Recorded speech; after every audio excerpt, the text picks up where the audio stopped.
Minhas irmãs,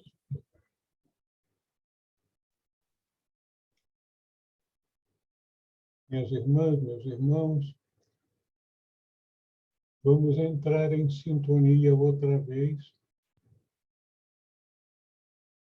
com os ensinamentos do nosso Divino Mestre, que foram sintetizados no Sermão da Montanha, para que possamos entrar em sintonia com esses ensinamentos e, com isso, conhecermos a verdade que nos libertará. Depois de vários ensinamentos, nós estamos agora no ponto de estudarmos um dos ensinamentos talvez mais difíceis na prática para os discípulos de Jesus, que é amar os inimigos.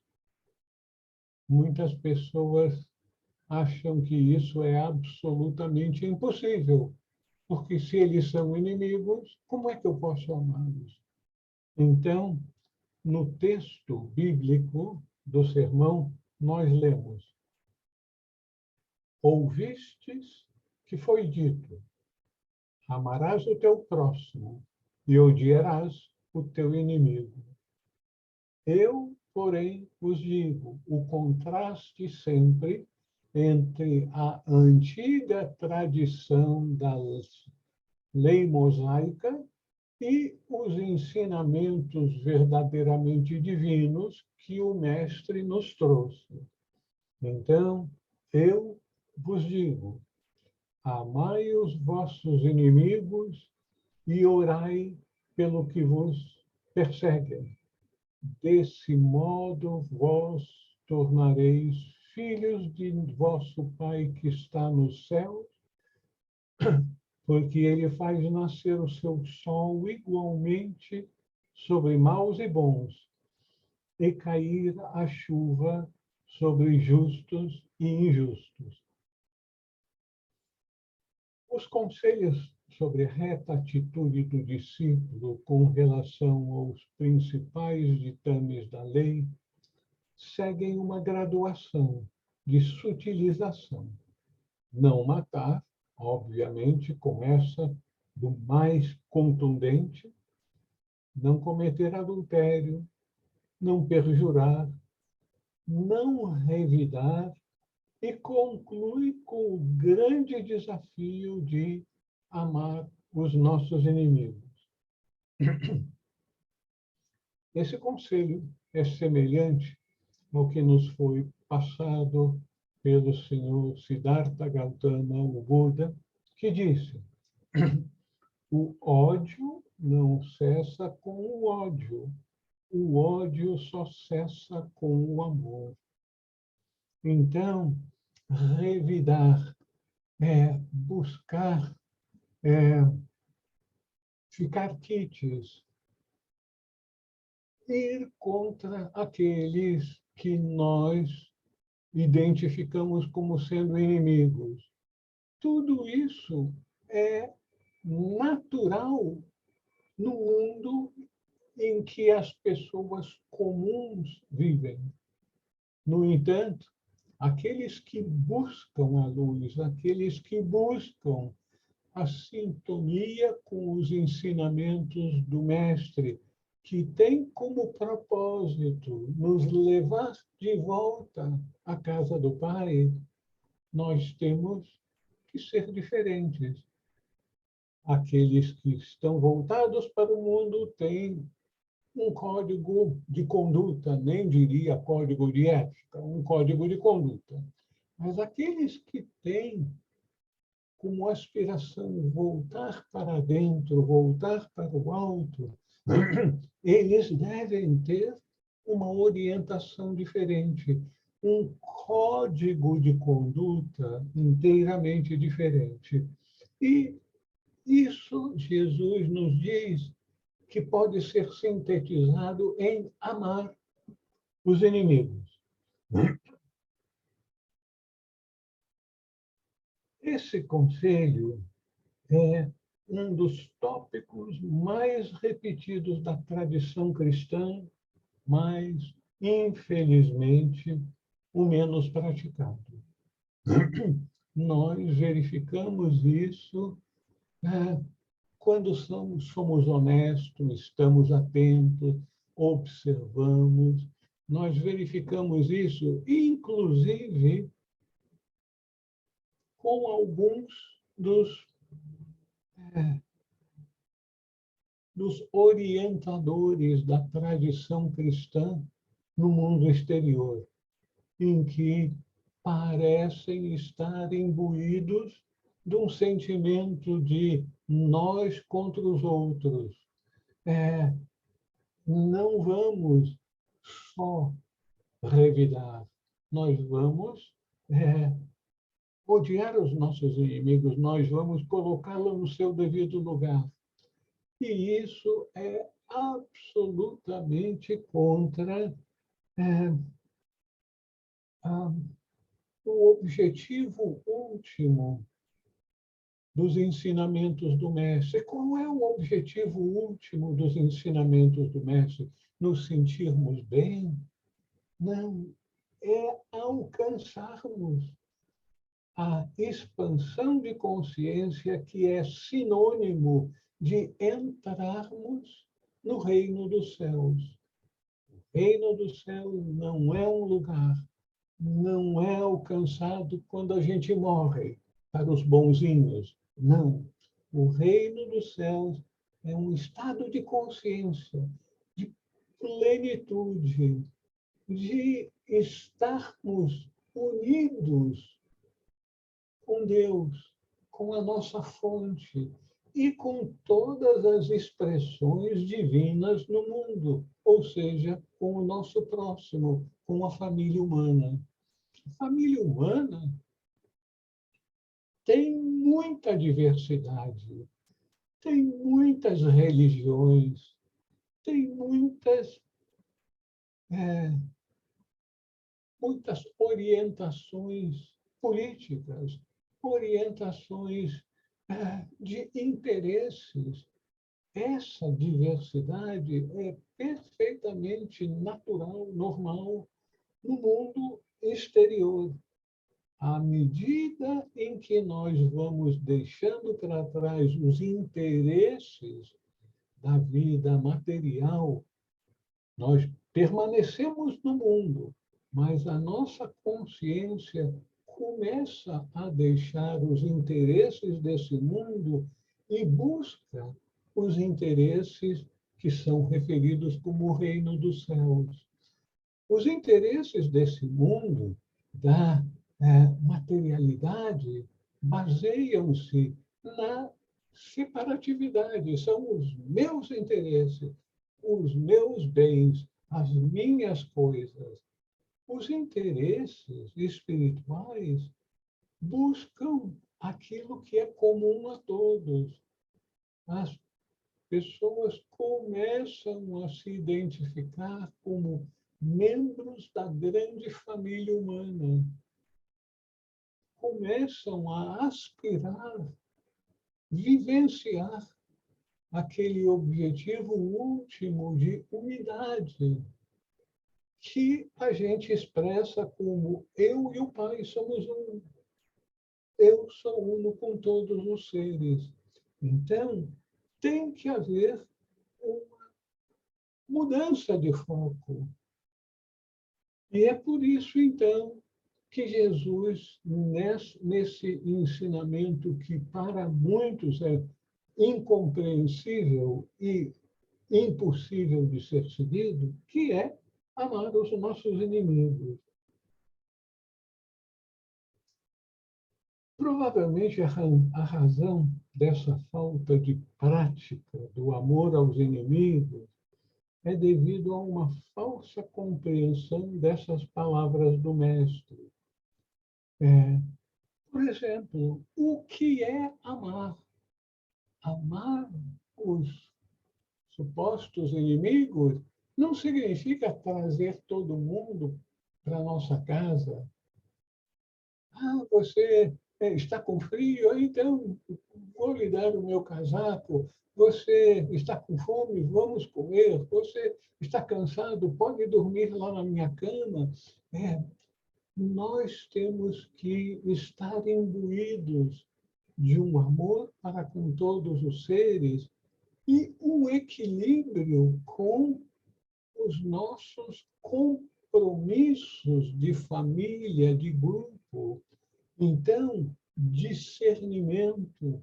Eu vou repetir essa palavra várias vezes hoje e em muitas outras ocasiões, pois sem discernimento nós vamos ou deixar de lado os ensinamentos de Jesus, ou vamos fazer uma confusão tal que vamos criar sérios problemas com nossa família, com aqueles com os quais nós compartilhamos a vida.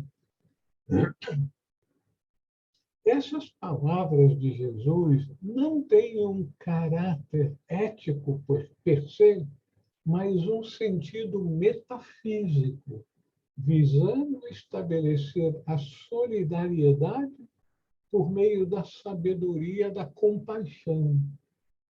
Isso leva à vivência da unidade. Com essa sabedoria da compreensão, nós como que abrimos a porta para a vivência da unidade. Porque nós não vamos mergulhar na unidade de repente. Nós vamos, passo a passo, adentrando nesse mundo, expandindo a nossa consciência, até que chega um determinado momento em que nós nos sentimos transformados. Nós não mudamos em essência. O que nós mudamos foi a nossa compreensão, a nossa expansão de consciência. Nós já somos perfeitos, nós já somos divinos, mas não temos consciência disso. É por isso que a vida espiritual fala tanto em expansão de consciência. Nós já somos divinos, repito, mas será que estamos realmente conscientes disso? A gente diz que eu tenho que buscar o divino. Eu estou buscando a luz. Se você está buscando o divino, está buscando a luz, busque dentro de si. Não é lá no Tibete, em algum lugar supostamente santo na face da Terra. O lugar santo está dentro de cada um de nós. Mas a nossa personalidade, o nosso pequenino eu, que não é nosso amigo, ele está comprometido com a vida no mundo exterior. Então, o nosso pequenino ser está sempre buzinando em nosso ouvido: viva, aproveite a vida, porque o tempo é curto. O que significa aproveitar a vida? Ter mais coisas, consumir mais prazeres de todos os tipos. Então, é voltarmos a nossa atenção para o mundo exterior, em vez de buscar onde o grande tesouro se encontra, que é dentro de nós, em nossa consciência. Agora, existem razões ocultas que a gente precisa entender por que é tão importante a gente aprender a amar nossos inimigos.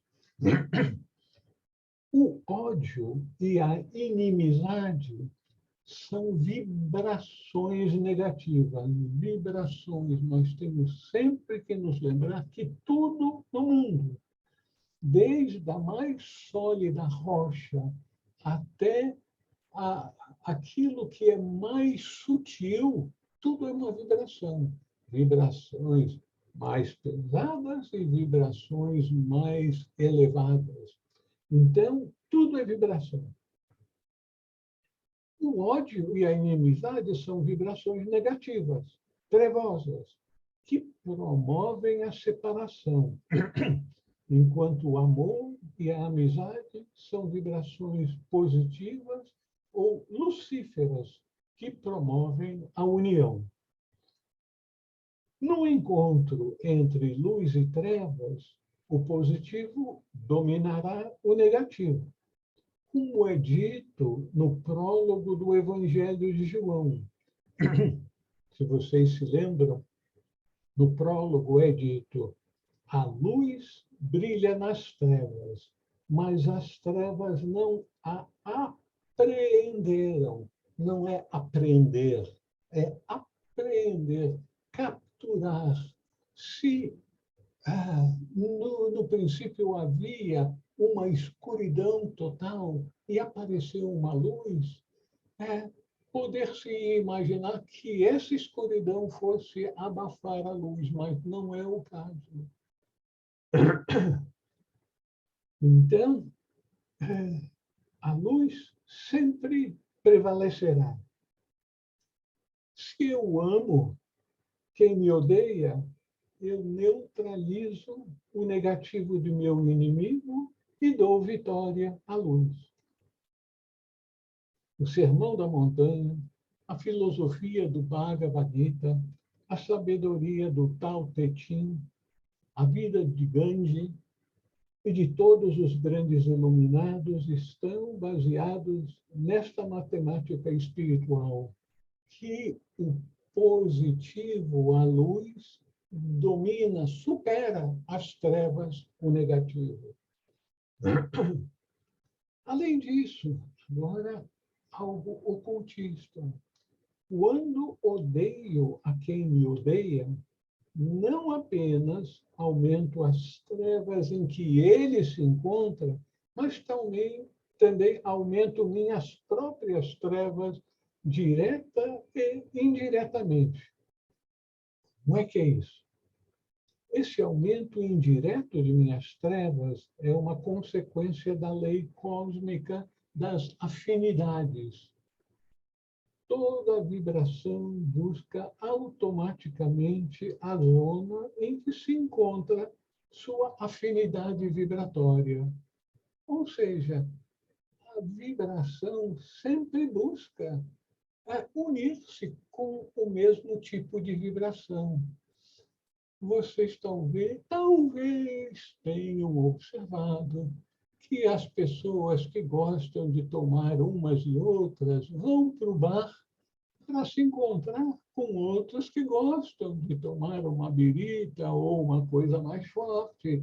E aí vão tomando uma, outra e outra, e um incentiva o outro, entram naquela vibração que satisfaz aquelas pessoas.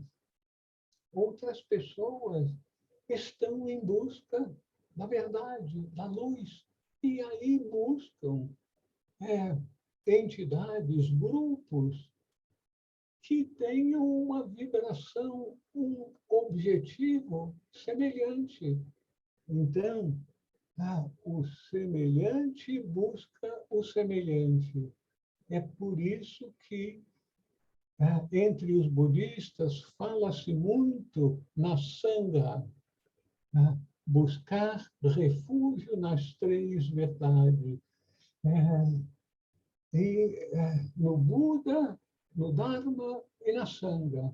Então, buscar esse refúgio na Sangha, no grupo das pessoas com a mesma afinidade, o mesmo interesse, reforça, facilita a expansão daquela consciência, daquela vibração que faz com que a nossa alma sinta um conforto, uma alegria indizível, conforto, alegria,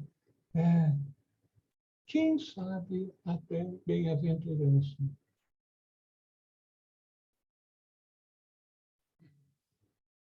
O aumento indireto das trevas daqueles que passam a odiar é uma consciência da lei cósmica das afinidades, da mesma forma como o aumento da alegria, da luz, aqueles que buscam se encontrar. A lei da afinidade vibratória. E não se esqueçam que a vibração pesada, né, do ódio, da vingança, encontra afinidade com vibrações negativas, não só na humanidade, mas nos seres infra-humanos, naqueles seres que vivem fora do, do mundo material dos seres humanos, que são muito perigosos. Nesse constante processo de busca de afinidade vibratória, as vibrações que emitimos encontram no ambiente ao nosso redor vibrações afins e retornam para nós, geralmente com força redobrada. Com força redobrada. A sabedoria popular expressa essa verdade no ditado: quem semeia vento, colhe tempestade. Talvez não tenhamos pensado o que é que está por trás disso.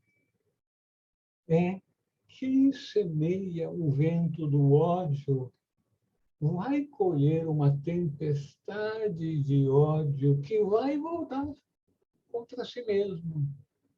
Então, a importância de estarmos muito conscientes da lei da afinidade vibratória.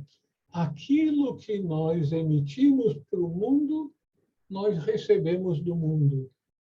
Muitas vezes em doses maiores do que aquelas que nós emitimos. Portanto, em virtude desse mecanismo de retroalimentação vibratória, a pessoa que emite vibrações negativas recebe essas vibrações antes mesmo do objeto de seus pensamentos, palavras e obras. Por isso, Jesus disse: não é o que entra pela boca, por meio da comida, que deve ser kosher, isso, aquilo. Não. Não é o que entra pela boca que torna o homem impuro, mas o que sai pela boca e também pela mente. Então, cuidado com nossas palavras, cuidado com nossos pensamentos. As pessoas, muitas e muitas vezes, se iludem.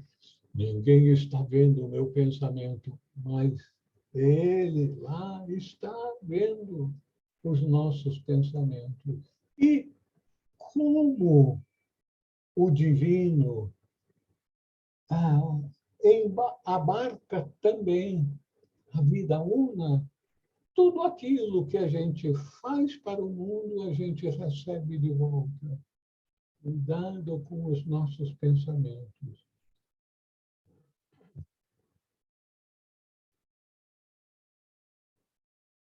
Essa razão, o impacto dos meus pensamentos sobre os objetos e as pessoas se faz sentir, em primeiro lugar, sobre mim mesmo, tendo mais impacto destruidor quanto maior for a vibração emocional de meu pensamento, que o meu pensamento estiver saturado.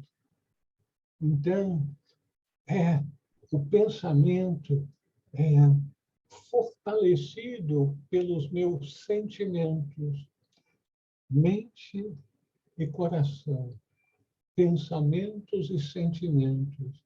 Eles se retroalimentam e é por isso que nós precisamos ter muito cuidado com os nossos pensamentos e os nossos sentimentos. não se trata mais do cuidado de bens e de ações materiais. A máxima abnegação e altruísmo são alcançados quando conseguimos perdoar e amar aos que nos perseguem e causam danos. Quem sabe se não vale a pena a gente se lembrar outra vez o que é amar. Amar é muito mais do que essa palavra que a gente diz com tanta facilidade no mundo e nem sempre está carregada com o verdadeiro sentimento de amor. Porque o verdadeiro amor é desejar ardentemente o bem, a felicidade do próximo e fazer tudo aquilo que estiver ao nosso alcance para que o nosso próximo receba essas coisas boas que a gente deseja para ele. Então, amar é muito mais que estar de beijinhos, beijinhos, é algo que vem de dentro. É aquele sentimento de que o outro seja feliz. Não que o outro seja um escravo dos meus sentimentos, dos meus desejos. Não, amar é doação. E quando a gente aprende, então, que verdadeiramente amar é desejar o bem do próximo, verdadeiramente desejar o bem do próximo, fica muito mais fácil para a gente amar os inimigos. A gente passa a ver que a inimizade é uma consequência da ignorância. A inimizade é uma consequência da ignorância. Já que todos nós somos expressões de o Filho de Deus, todos nós somos expressões da mesma coisa, da mesma seidade, que é sermos filhos do Pai e Mãe Celestial. Então, essa compreensão, mas essa compreensão só vem para nós quando a gente começa a vivenciar o verdadeiro amor, mesmo para as pessoas que às vezes nos incomodam, que não são agradáveis, realmente desejar o bem deles, amar no sentido de desejar bem, mas transforma tudo a partir de nós, a nossa vibração, uma vibração positiva, amorosa, ela é contagiante. Nós temos uma médica em nosso meio que é certamente muito consciente de não espalharmos germes, falando nessa linguagem de paciente em paciente. Então, nós temos que ter cuidado com os agentes patológicos no ambiente.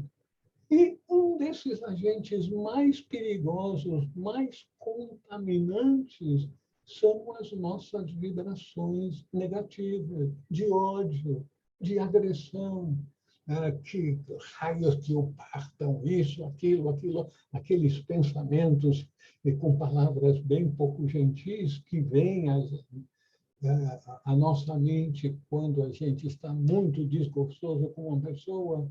Isso é uma explosão de agentes patológicos, espirituais, que contaminam o ambiente.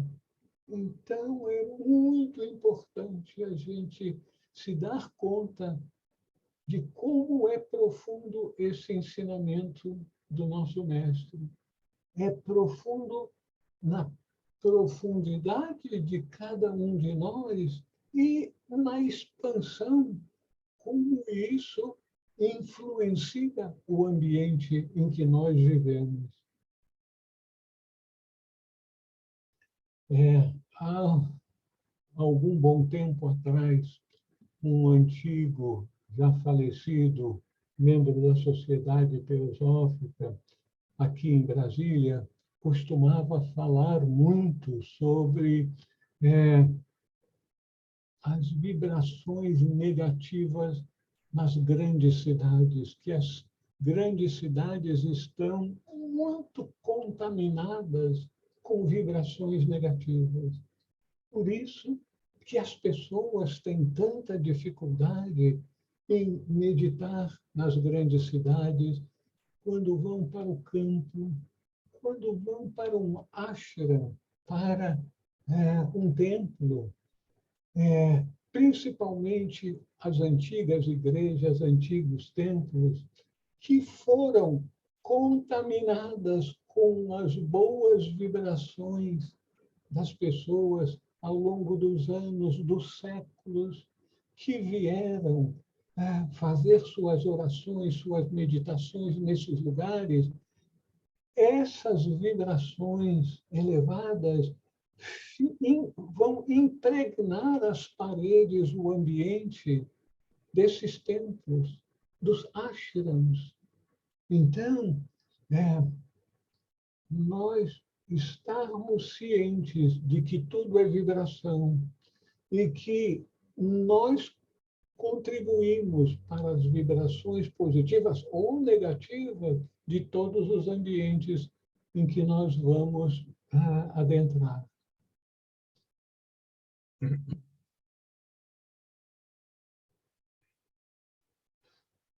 Então, a nossa meta deve ser encarar aqueles supostos inimigos sem ressentimento ou hostilidade, como irmãos em Cristo, momentaneamente confusos e carentes de conhecimento. Por isso, nós devemos orar por eles.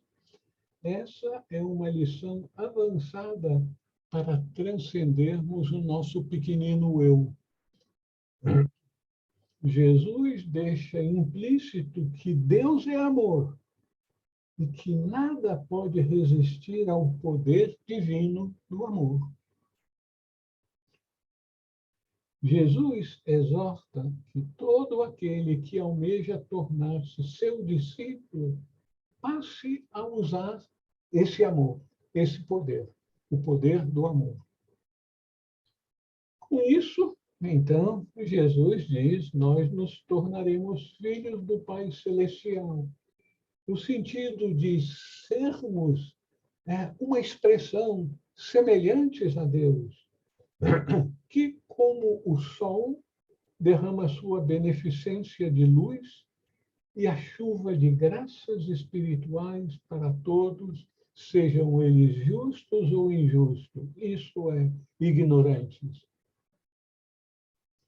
Amar os inimigos é um preceito de sabedoria cósmica, pois promove a realização de nosso verdadeiro objetivo no mundo, que é alcançar a iluminação, ou seja, a manifestação de nossa verdadeira natureza crística. Agora, a gente pode aproveitar para lembrar, nesse momento histórico que nós estamos vivendo, dentro de poucos dias, uma eleição com bastante animosidade de grandes grupos antagônicos, que a política é semelhante a futebol. Cada um tem o seu partido, tem o seu clube favorito. E imagine se nós, com o nosso clube favorito, desejássemos que todos os outros clubes fossem destruídos. Então, acabaria o futebol. A gente gosta de futebol para jogar ou ver jogos de futebol. Então, a competição é saudável, é alegre. Nós deveríamos trazer para o mundo político, eleitoral, esse conceito. Aqueles que são de outros partidos, ainda que a gente não goste daquele partido, daqueles indivíduos, eles são também nossos irmãos. Nós podemos ter até a prepotência de acharmos que, coitados, não sabem a escolha errada que fizeram. É uma prepotência nossa, mas é melhor do que odiar, querer matar aqueles que são contra o nosso partido, o nosso líder político. Isso é uma abominação. Nós temos que nos lembrar, somos todos um. Quantas milhares, milhões de vidas foram ceifadas porque pessoas achavam que indivíduos de uma outra religião estavam totalmente enganados, estavam sendo conduzidos ao erro, ao inferno, pelo maligno. E aí partiam para matar as pessoas de outras religiões. Essa mesma loucura ocorre também, não só nos conflitos políticos, mas até mesmo, inacreditavelmente, em jogos de futebol. Quantas e quantas vezes a gente vê nas notícias, depois de um jogo de clássicos, as torcidas organizadas foram bater nos outros. Mesma coisa no,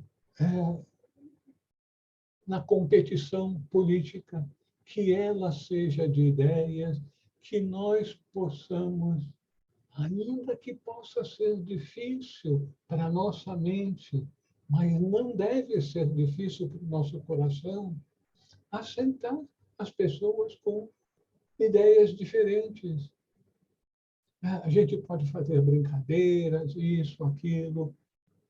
É muito difícil a gente encontrar harmonia em climas de exacerbação política. A maior parte dos meus familiares tem, vamos dizer, inclinações políticas diferentes da minha. E foi, de certa forma, para mim, um grande exercício de aceitação da diversidade. Continuo amando a todos esses meus familiares, irmãos, sobrinhos, muitos, muitos, a maior parte, infelizmente. Mas esse é o exercício da vida, da sabedoria, do amor, a aceitação da diversidade. Se nós achamos que eles estão errados na sua escolha, vamos orar para eles. Vamos desejar ardentemente que eles encontrem a verdade. E não adianta, a gente já sabe disso, não adianta tentar demover o outro em vez de torcer pelo Flamengo, torcer pelo Fluminense, em vez de torcer pelo Internacional, pelo Grêmio. Não é uma insensatez a gente tentar converter a pessoa que tem uma inclinação para um time de futebol para que passe a torcer por outro. É uma total insensatez. A mesma coisa no sentido da política. Então, aceitar a diversidade não é amar o inimigo, porque eles são nossos amigos, familiares, e vamos deixar passar essa onda de sentimentos, de antagonismos na eleição, desejando ardentemente que todos possam alcançar a luz, viver em paz, que o amor venha envolver a todos os seres e, com isso, trazer a harmonia e a verdadeira alegria a todos os nossos irmãos. Vocês gostariam de fazer alguma observação, alguma pergunta a respeito desse primeiro tema? Pois não, Dorival? Raul, boa tarde. Boa noite. Boa noite, é isso mesmo. Raul, como diz aí, né? Amarás o teu próximo. Aí Jesus inverte, se amarás também o seu inimigo, né? E aí eu estava pensando aqui, né? No curso de milagres, nós focamos muito o eu, né? Porque eu também tenho em mim, próximo de mim, todas esses conceitos, né? Crenças, que são meus inimigos. E aí eu fico pensando, né? Existe esse mundo sem forma e esse com forma. O com forma é difícil, mas o sem forma, eu acredito, é pior ainda, né? Porque o com forma eu me afasto, às vezes, daquele que está se declarando inimigo, né? E ali eu consigo amenizar a raiva, o sentimento negativo. Mas aquele que é o sem forma, que são crenças que não nos ajudam, também é meu inimigo, né? É isso mesmo? Muito bem. Gostei muito dessa sua observação, essa sua pergunta, porque a maior parte das pessoas estão tão focadas no mundo exterior, das formas, que não estão conscientes de que existem várias gradações de densidades de matéria, de substância no mundo. Existe um mundo de entidades do astral, por exemplo, que são extremamente perniciosas. Porém, Deus fez um mundo perfeito. Essas entidades do astral, que nós não vemos, mas podem ser sentidas e até mesmo percebidas por pessoas que tenham expandido a sua percepção para outros níveis, eles não têm a, a liberdade de invadir pessoas, a não ser que hajam brechas em seu escudo vibratório. Daí a importância do ensinamento de Jesus, amar os nossos inimigos, estar sempre vibrando amorosamente para com todos os seres, mesmo aqueles que não somos atraídos pelo comportamento, pelas crenças deles. E se nós tivermos uma vibração negativa, as pessoas, por exemplo, que bebem muito, vão para os bares, os sensitivos, que têm uma percepção extrasensorial, sentem ao passar por um bar, por uma casa de prostituição, por um cassino, sentem uma vibração negativa extremamente pesada. Então, As pessoas que têm vibrações negativas deixam o seu plexo solar aberto para a entrada desses inimigos que você muito bem chamou a atenção, inimigos que nós não vemos. Qual é a defesa que nós podemos ter contra esses inimigos invisíveis? Os bons pensamentos. Então, Jesus nos ensina ocultismo de uma forma muito prosaica, sem entrar nos detalhes de diferentes níveis de consciência, disso, a sutileza de outras entidades, não entra nesse tipo de ensinamento para o público em geral, mas para os seus discípulos, sim. E ele nos dá a solução. Você cultive vibrações positivas e você estará protegido.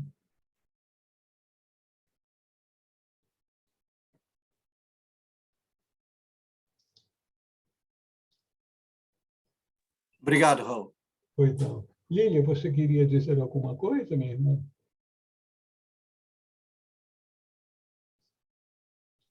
Não, Raul. Alguém mais gostaria de dizer algo?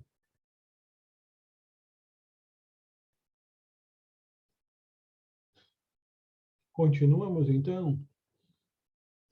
Agora vamos lidar com uma coisa assim muito fácil: perfeição. Com efeito, se amai aos que vos amam, que recompensa tendes?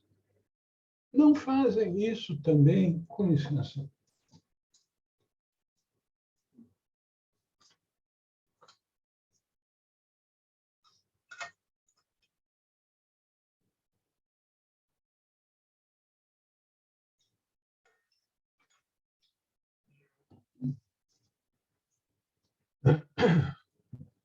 Não fazem também os publicanos a mesma coisa? E se saudai apenas os vossos irmãos, que fazeis demais? Não fazem também os gentios a mesma coisa? Portanto, deveis ser perfeitos, como o vosso Pai Celeste é perfeito. A maior parte das pessoas leigas, vamos dizer assim, meu Deus do céu, perfeição é uma coisa tão difícil, mas é impossível nós sermos perfeitos como o Pai que está no céu é perfeito. Esse tipo de raciocínio é perfeitamente lógico para as pessoas simplórias que não aprenderam a essência da vida. Deus está em cada um de nós aqui. Cada um de nós é um templo de Deus. Nós temos uma expressão externa com Deus lá dentro de nós. Eu gosto dessa ideia e já usei em outras ocasiões. Pensem num chip eletrônico no âmago do nosso ser, se quiserem, em nosso coração. E esse chipzinho tem uma carga elétrica para durar por 100 e poucos anos. Então, a gente tem que deixar o nosso corpo físico com 100 e poucos anos de existência. Então, lá está aquele chipzinho mandando aquela vibração. Esse chip divino em nós é o nosso verdadeiro ser.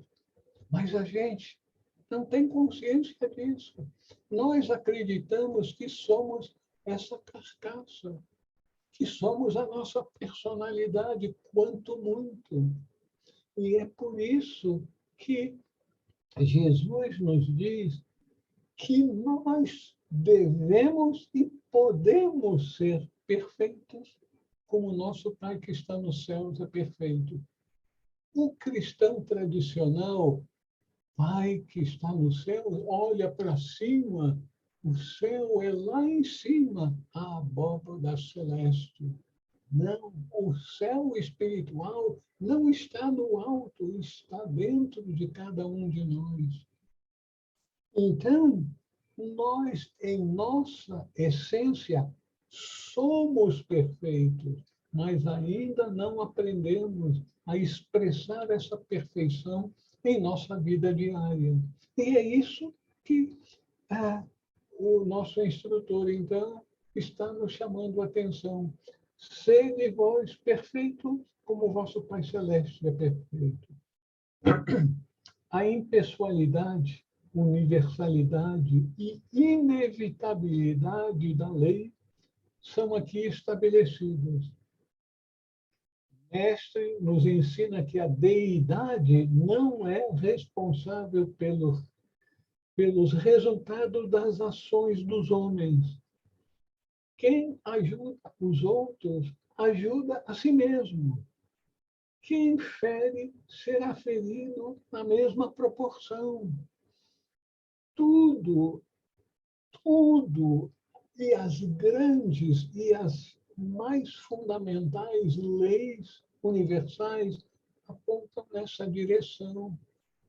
Nós somos não só expressões divinas, mas o divino está no âmago de cada um de nós. Então, nós já somos perfeitos, porque o tipo da perfeição, a essência da perfeição, está no âmago do nosso ser, mas ainda não aprendemos a manifestar essa perfeição no mundo exterior. Já somos perfeitos internamente, mas ainda não conseguimos expressar essa perfeição no mundo exterior porque deixamos o nosso pequenino ego comandar a nossa vida no mundo exterior. Então, vida espiritual não é nada mais, nada menos do que interiorizarmos a nossa consciência e aí, de uma forma que a nossa mente entre em parafuso para conseguir entender, que expandir a consciência é adentrar a consciência no âmago do nosso ser. Não faz sentido, não é? Expandir significa adentrar. Essa é uma das koans da espiritualidade. Nosso ser é divino, mas como nós estamos fazendo um grande experimento cósmico de aprender a manifestar o divino por meio do material, o sutil por meio do grosseiro. É isso. O nosso ser exterior, o nosso veículo, que nós acreditamos ser o nosso verdadeiro eu, né, é um mecanismo, algo que nos possibilita aprendermos essa grande lição, que nós já somos divinos e simplesmente temos que aprender a agir divinamente no mundo. Isso significa deixar o pequenino eu, que é um ego egoísta, e deixar com que o altruísmo de nossa alma venha se expressar no mundo exterior. E vida espiritual é isso.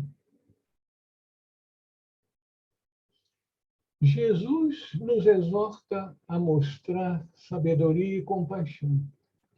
Se amarmos os que nos amam, o que haverá de extraordinário nisso? Para trilharmos o caminho estreito, precisamos nos livrar de todo ressentimento e hostilidade.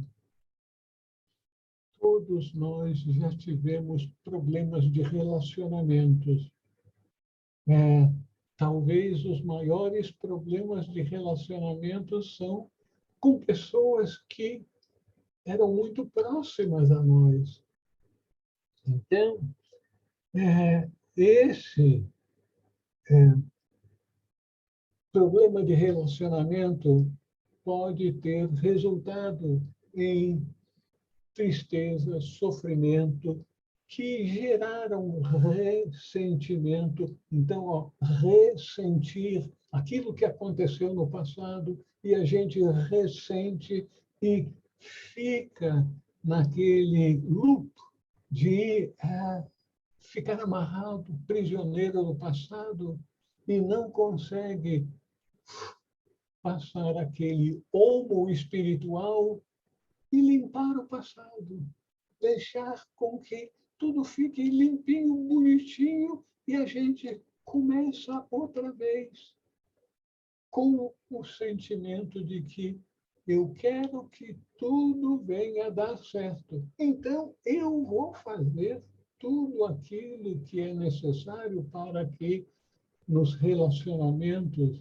nas interações com as outras pessoas, ao aprendermos a aceitar a diversidade, ao aprendermos a aceitar que os outros têm suas idiosincrasias, como nós também temos. O ego é tão danado que nos faz acreditar que nós já somos perfeitos. Os outros têm que aceitar a nós como nós somos, mas nós não precisamos aceitar os outros com as imperfeições dele. Então, essa é a loucura do egoísmo, do autocentrismo das pessoas. Nossa própria saúde física não é possível a longo prazo sem aprendermos a perdoar e ter boa vontade para com todas as pessoas. A razão para a operação da lei do retorno, da lei de causa e efeito, é o fato de que todos os seres constituem um só ser, que é conhecido, referido como a vida una. Então, é por essa razão que nós recebemos de volta tudo o que fazemos aos outros, ou seja, para outras expressões da vida una. E a vida una nos retorna. Nós entregamos um presente para a vida una e a vida una sorri e nos entrega de volta, muitas vezes com um hiato temporal. A gente faz alguma coisa, normalmente são as coisas meio desagradáveis, para não usar outros termos para os outros, e fica por isso mesmo. Aí a gente diz, está vendo? Eu dei uma nele agora. E daí a pouco a gente vira a esquina e a gente recebe de volta aquilo que nós fizemos para os outros. Não é só em termos de coisas desagradáveis, mas também das coisas agradáveis. Então, pessoalmente, eu estou convencido que o entendimento, a vivência, o conhecimento de todas as implicações e inuendos relacionados com karma é uma das lições mais importantes para a nossa vida, tanto vida espiritual como a vida cotidiana do nosso dia a dia. Então, estudarmos, nos conscientizarmos que tudo que nós fazemos no mundo, nós fazemos para a famosa vida una, que nos retornará.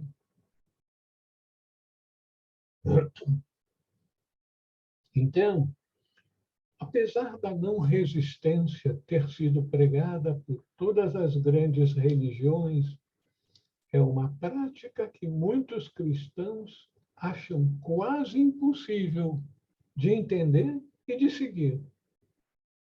Porém, não podemos nos esquecer que Jesus indica que devemos ser perfeitos e que essa prática de amar aqueles que nós não sentimos afinidades por ele é uma prática de perfeição.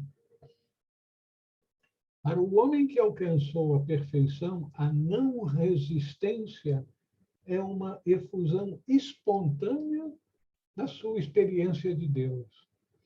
Onde está o mal, então? Quem é o inimigo? Não é um indivíduo. Se alguém está fazendo mal para nós, é a ignorância em nosso irmão. Então, como é que nós vamos acabar com a ignorância? A nossa contribuição é não revidar.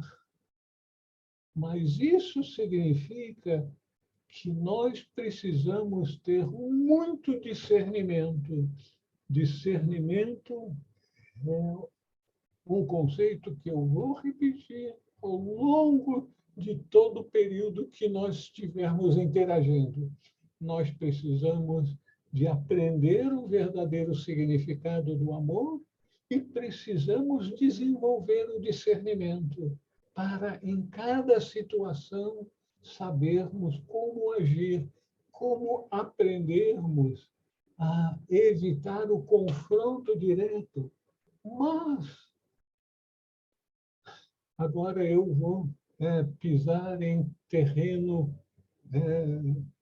minado. Não é em absolutamente todas as ocasiões que nós devemos abaixar a cabeça, sim, senhor, sim, senhora. Nós precisamos do famoso discernimento, porque os grandes seres também chamam a atenção que existem 7 temperamentos. Desses 7 temperamentos, o primeiro raio é o raio da ação, o raio do guerreiro. Blavatsky era uma discípula do primeiro raio. O Chohan do primeiro raio é o mestre Moria. E é dito que ele foi um rei guerreiro e que, ao longo dos séculos, emprestou a sua força, a sua capacidade militar, em certas ocasiões muito específicas, para o bem da humanidade. Não é para as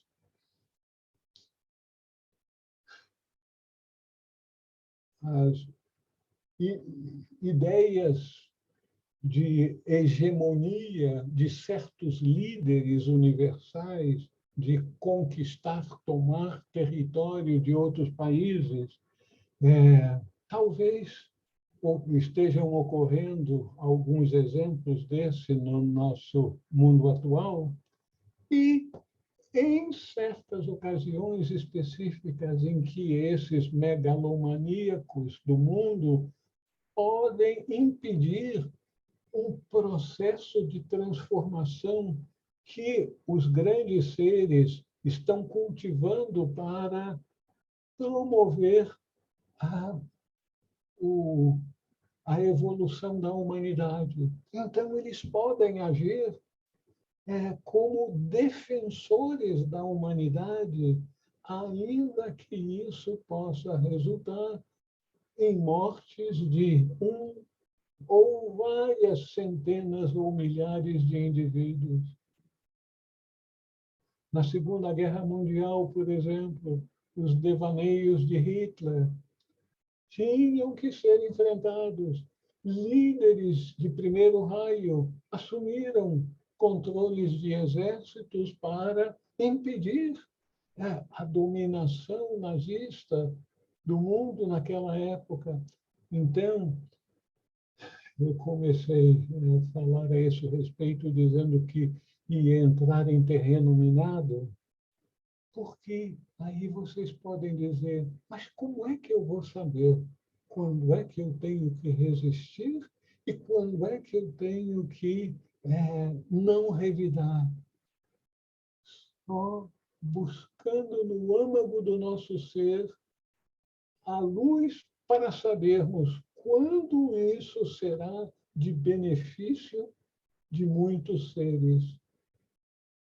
Então, quando não somos nós que estamos sendo atacados, mas pessoas mais frágeis que estejam sendo atacados, é nosso dever protegermos o mais fraco. Agora, o discernimento para sabermos como fazer, quando nós alcançarmos a iluminação, não teremos nenhuma dificuldade para saber quando agir, quando não agir. Mas nós devemos sempre estar buscando essa luz interior para nos guiar de o que fazer, quando fazer, de que forma fazer.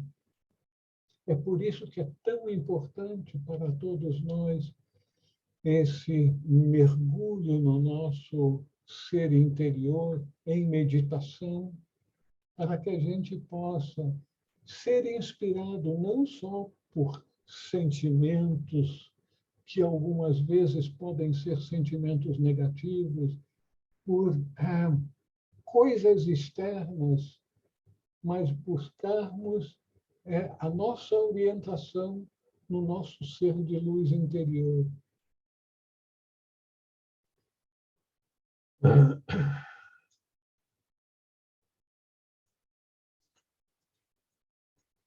Então, algumas pessoas precisam aprender a resistir ao mal para crescer. Vem daí a importância de desenvolvermos o discernimento. A conclusão ou objetivo de toda a vida espiritual é nos tornarmos perfeitos como o Pai que está no céu é perfeito. Ou seja, retornarmos à nossa fonte, à natureza primordial em consciência. Esse é sempre o ponto ao qual nós retornamos sempre.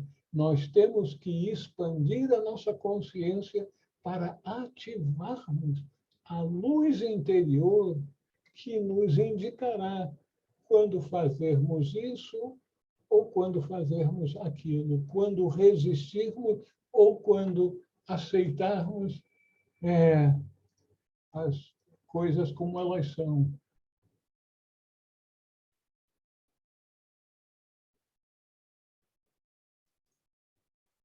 Esse é o tema central do Sermão da Montanha e de todos os ensinamentos do Mestre Jesus. Como indicado nas bem-aventuranças e nas instruções anteriores, isso ocorre quando nós conseguimos transcender nosso pequenino eu e nossa consciência alcança a união total e permanente com Deus. E nós vamos conseguir isso. Isso é uma das coisas que, se nós não tivermos total confiança, eu diria mesmo fé, que nós já somos divinos, mas não sabemos disso. Nós temos a nossa grande missão no mundo, manifestarmos o divino que está em nós, em nossa vida exterior. Essa é a nossa missão. E, nesse momento, agimos com perfeito amor e sabedoria em todas as coisas, expressando nossa verdadeira natureza divina.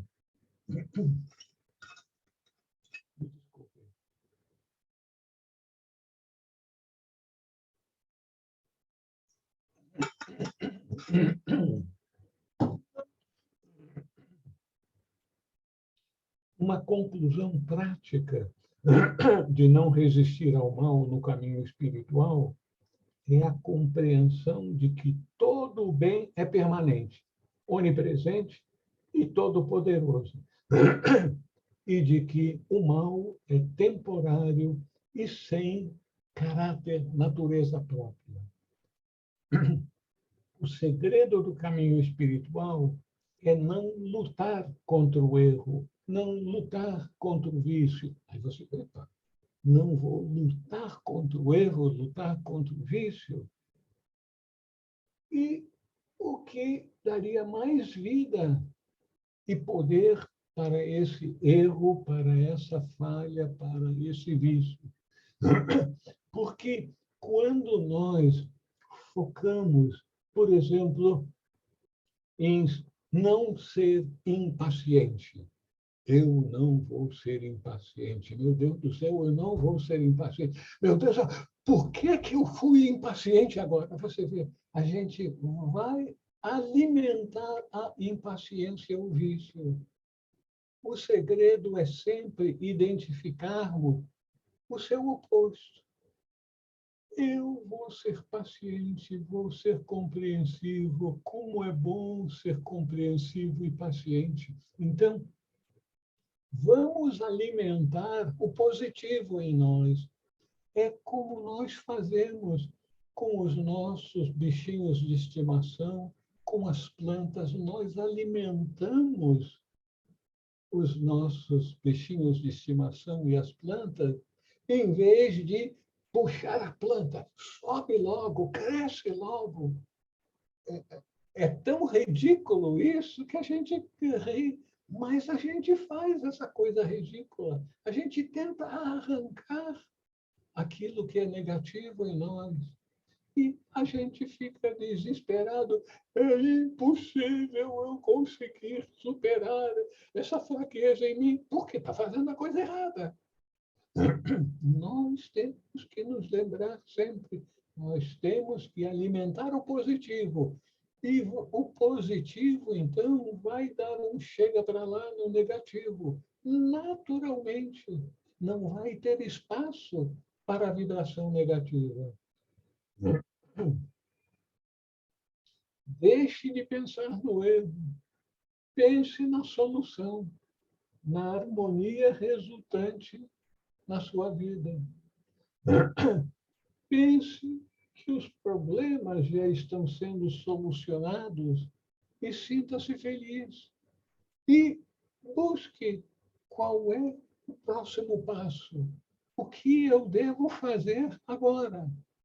E a boa vontade sempre já é a indicação de como agirmos no mundo para superarmos problemas de relacionamento. Com isso, os agentes do bem vão nos inspirar para que nós possamos fazer com que assim seja. A gente quer a solução, então existem agentes do bem, existem anjos de verdade. Vocês me perdoem um segundinho.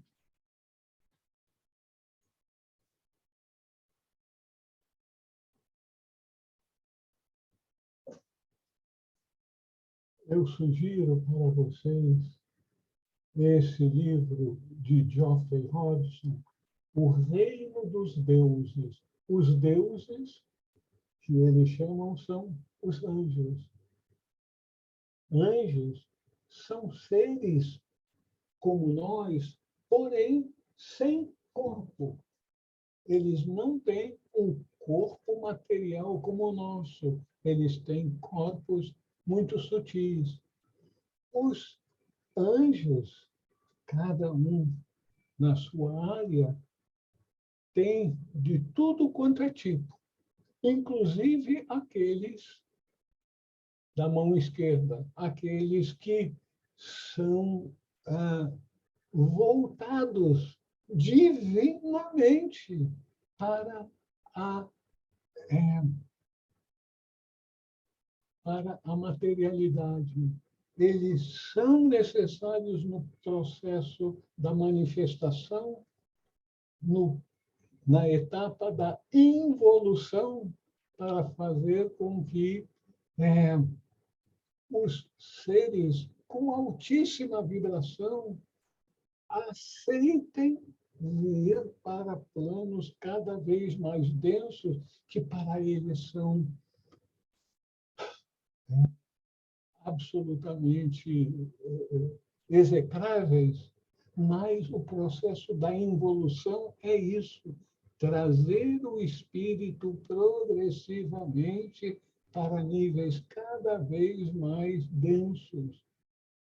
Então, esses seres são uma categoria, mas existem outros seres angélicos que são os seres da criatividade e voltados para a etapa da evolução, para facilitar a expansão de consciência. Então, essas entidades do bem, os seres angélicos, vivem dia e noite para isso. Eu faço uma brincadeirinha com a família, dizendo que eu não queria ser anjo da guarda dos meus netinhos, porque eles são tão ativos, correndo, fazendo isso, fazendo aquilo. Anjo da guarda de netinho, de criança, nossa, como eles trabalham. Graças a Deus que tem esses anjos da guarda. Então, os seres angélicos são nossos amigos, são os nossos protetores, e eles respondem aos nossos pedidos, dentro de certos limites, que eles podem agir até certo ponto. Então, vamos aprender a entrar em sintonia com o bem. Ao desejarmos o bem, já demos um grande primeiro passo. E aí aprendermos como nos sintonizarmos com os auxiliares do bem, os seres angélicos. Quem já leu Luz do Santuário, o Diário Oculto de Geoffrey Hodgson, já verificou como ele entrava em contato com esses seres e descrevia como esses seres atuam no mundo, facilitando o nosso processo de evolução espiritual, de expansão de consciência. Sabemos que o tema da perfeição suscita muitas questões de postulantes ao caminho. Aceitamos o objetivo, mas não estamos seguros dos meios para alcançá-lo.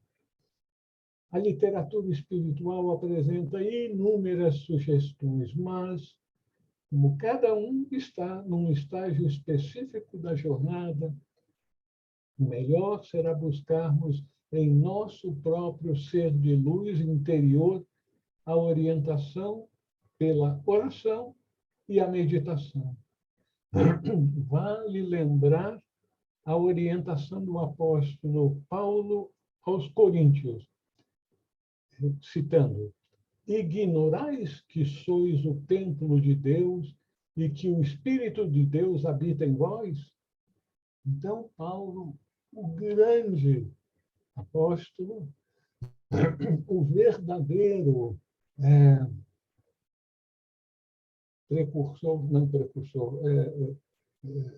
criador do sistema que nós chamamos de religião cristã, foi Paulo e não Pedro. Esse grande ser só tem quando a gente busca as epístolas paulinas, a gente vê como ele era e é prático. Ignorais que sois o templo de Deus e que o Espírito de Deus habita em vós? Portanto, precisamos criar uma rotina em nossas meditações de pedir orientação sobre o que fazer para dar o próximo passo. Precisamos estar cientes de que Jesus nunca nos faria uma exortação impossível de ser realizada, como sede vós perfeitos como o Pai que está no céu é perfeito, porque o Pai que está no céu já está em nós. Nós só temos que tirar tudo aquilo que impede o divino em nós se manifestar no nosso mundo exterior. Para atendê-la, precisamos entendê-la. Nós não estamos, nem somos separados do Pai Celestial. Repetimos seguidamente, eu e o Pai somos um. Portanto, o objetivo do filho pródigo que somos nós todos é voltar para a casa do Pai. E isso deve ser entendido como recobrarmos, nos lembrarmos da nossa consciência de unidade com o Pai e com todas as expressões do Pai, que são todos os seres. Vocês gostariam de fazer alguma observação ou pergunta?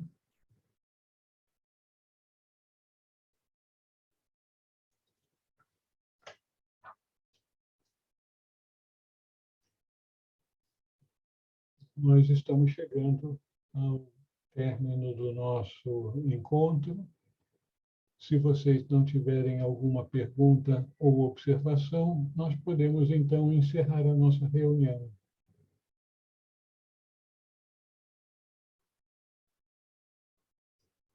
Então, muito obrigado a todos, boa noite, um bom fim de semana, com iluminação interior para tudo que venhamos a fazer hoje à noite, sábado e domingo também. Namastê.